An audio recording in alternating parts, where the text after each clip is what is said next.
हाय curious, आज मैं आपको डेसिमल डिवीजन सिखाने वाली हूँ एक 3 डिजिट नंबर का एक 2 डिजिट नंबर के साथ। ठीक है, तो किसी भी नंबर को डिवाइड करने से पहले हमें डिनोमिनेटर वाले नंबर का टेबल आना चाहिए, इसलिए मैं 17 का टेबल यहाँ पे लिख दूंगी पहले। 786 न्यूमरेटर में है और 17 डिनोमिनेटर में है, तो जो न्यूमरेटर में नंबर होता है वो डिविडेंड होता है और जो डिनोमिनेटर में जो नंबर होता है वो डिवाइजर होता है। तो मैं 17 को डिवाइजर में लिखूंगी और 786 को डिविडेंड में। तो क्योंकि हमारा डिवाइजर एक 2 डिजिट नंबर है, इसलिए मैं डिविडेंड के फर्स्ट 2 नंबर्स की पेयर बनाऊंगी और जो थर्ड नंबर है वो सिंगल रह जाएगा। ठीक है, पेयरिंग कैसे करते हैं मैं अपने लास्ट शॉर्ट वीडियोस में बता चुकी हूँ। देखते हैं हमारी फर्स्ट पेयर 78। तो 78 17 के टेबल में कहीं आ रहा है? नहीं आ रहा है, लेकिन उससे छोटा नंबर आ रहा है। 17 4 टाइम्स इज 68। सब्सट्रैक्ट करूंगी, 8 - 8 0, 7 - 6 1।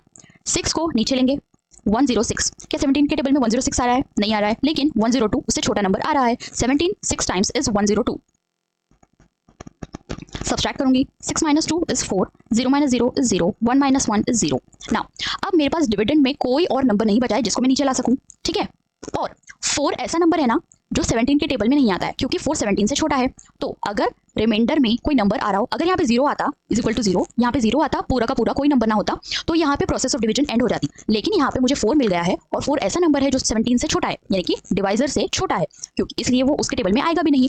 और यहाँ पे भी कोई नंबर नहीं बचा है डिविडेंड में जिसको मैं नीचे लेके प्रोसेस ऑफ डिवीजन आगे कंटिन्यू कर सकूँ। तो ऐसे टाइम पे क्या करना है ना, हमें क्वेश्चन मतलब ये जो हमारा ऊपर आंसर होता है, यहाँ पे मैंने एक डेसिमल पॉइंट ले लेना है। डेसिमल पॉइंट लेने का फायदा ये होता है कि अगर हमारे पास ऐसी सिचुएशन आ जाए जैसी अभी है, तो हम यहाँ पे जितने चाहे 1 0 एट अ टाइम ले सकते हैं, ताकि हम प्रोसेस ऑफ डिवीजन को आगे कंटिन्यू कर सके। अब यहाँ पे मैंने डेसिमल पॉइंट लगाने के बाद 0 ले लिया है, तो ये नंबर जो 4 था वो 40 हो गया। तो मुझे देखना है कि 17 के टेबल में 40 आ रहा है क्या? नहीं आ रहा है, लेकिन उससे छोटा नंबर आ रहा है। 17 2 टाइम्स इज 34। सब्सट्रैक्ट करूंगी, यहाँ पे मुझे मिलेगा 6, अगेन 6 आ गया। तो यहाँ पे अब क्या करना है, अब मैंने क्योंकि ऑलरेडी डेसिमल पॉइंट ले रखा है, इसलिए मैंने बोला था कि मैं जितने चाहे 0 ले सकती हूँ, लेकिन 1 0 एट अ टाइम। यहाँ पे जरूरत पड़ी थी 4 के बाद, तो हमने एक 0 लिया था। यहाँ पे अगेन जरूरत पड़ रही है, तो यहाँ पे अगेन मैं 0 ले सकती हूँ। अब 60 आ रहा है 17 के टेबल में? नहीं आ रहा है, लेकिन उससे छोटा नंबर आ रहा है। 17 3 टाइम्स इज 51। 60 - 51 इज 9। अब 9 आ गया।